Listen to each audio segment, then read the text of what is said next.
नमस्कार सांग मैंने आज संडे घर को बड़ माछ आसला से भाविली कि से 4 पीस माछ को बेसर मसला देकी भाजीदेवी आ बाकी माछ को रोसे करी से गोटे ग्राइंडर जार में सोरिष जीरा लंका रसुण को भल भाव ग्राइंडर करदेली।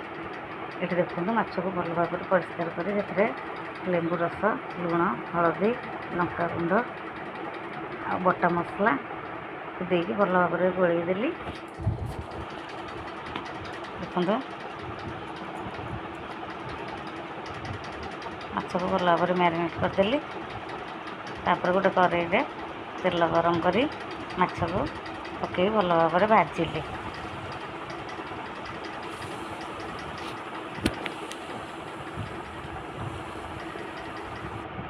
देखो मसला दिया माछ भजा रेडी होगा। तार बाकी सब माछ को भाजी देगी तरकारी करदेली। देखो